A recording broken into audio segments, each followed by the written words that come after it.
other inputs, but the main one I'm going to be talking about is this partial eta squared input. So the issue with the effect size is that G-power thinks the partial eta squared you're giving it does not take into account the fact that there's a correlation between the levels of the your within subjects factor. G-power is expecting a partial eta squared that actually wouldn't be any different whether a particular study was within subjects or between subjects. And you can kind of tell this by the fact that it's asking you for what that correlation between the factors is. It doesn't think the effect size is taking that into account, so it needs to know what it is so it can take that into account when it's doing the power calculation. The issue is that a lot of times the partial eta squared we have actually does already include the information about that correlation in the effect size itself. So some of you may be familiar with a particular formula for calculating partial eta squared. And this is the sum of squares of the effect divided by the sum of squares from the effect plus the sum of squares for the error. So because this formula uses the sums of squares from the f-test, any partial eta squared that's calculated using this formula is already going to take into account the correlation among the levels of a within subjects factor. And so because of that, if you use a partial eta squared that's calculated using this formula, you're not going to be giving G-power the input that it thinks it's getting. So obviously, if you calculate your partial eta squared by hand, you'll know whether you're using this formula or not. Different statistical programs calculate partial eta squared differently. Some use this formula, some don't. For example, SPSS does calculate the partial eta squared based on the sums of squares from the f-test. One way you can check whether your particular program does that or not is to actually get the program to output the partial eta squared and then calculate your own partial eta squared by hand using this formula. And if the numbers match up, then you know that the partial eta squared in your particular program does take into account the correlation because it uses this formula. So how can we actually tell that the input G-power thinks it's getting is different from the input we're actually giving it? So one way we can actually check this is to look at a two-cell within subjects design. We can either run that using a t-test or using an f-test. Now, because the design is exactly the same and the mean, standard deviation, and correlation should be the same, we should get out the same sample size requirements whether we run it as an f-test or as a t-test. And so we can actually check whether we get that in G-power if we just use the default settings.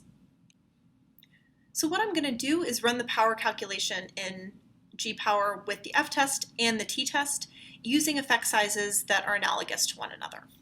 So for the partial eta squared, I'm going to have 0.199. I'm going to calculate that and transfer it over. And then the correlation between the two levels of my factor is 0.369, and I have two measurements. So if I calculate this, G-power is telling me I would need 19 samples.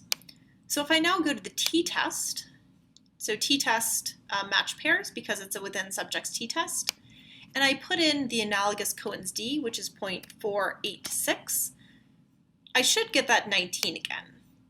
What I actually get is 57. And so that's telling me that something's up, something's weird. So what's weird is that the partial eta squared I inputted was a partial eta squared that was calculated using that formula from before. So it's a partial eta squared that G-power is not expecting.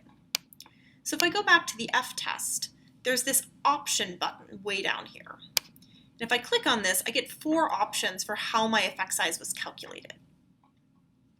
So if the partial eta squared I'm giving G-power takes into account the correlation already, if it's calculated based on that sum of squared effect divided by sum of square effect plus sum of squared error formula, I want to choose this as an SPSS option. Whether I'm using SPSS or not, this is just a way to tell the program that the partial eta squared I'm giving you takes into account that correlation already.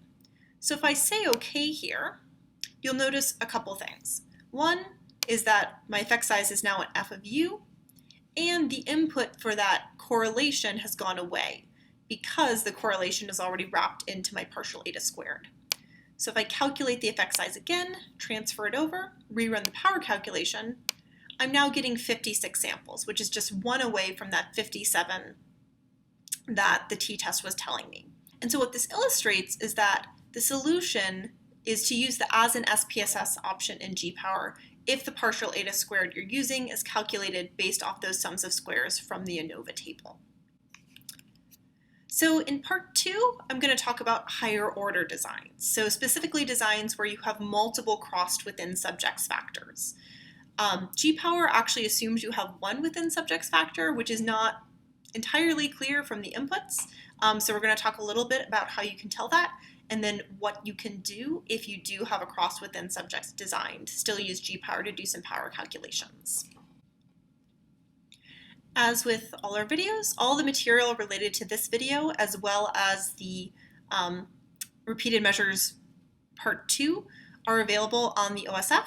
So if you go to our main project and just click on part 1, it'll take you to the project for both the repeated measures videos. So that's where you can find any of the R code that I'm going to use in part 2, as well as the slides for parts 1 and 2. So hopefully this has been helpful. As always, please feel free to comment on the videos, comment on the OSF page, or email us with any questions, comments, ideas for other videos you would find particularly helpful. We love hearing back from users. You can either email us at stats-consulting@cos.io or contact@cos.io. Thanks.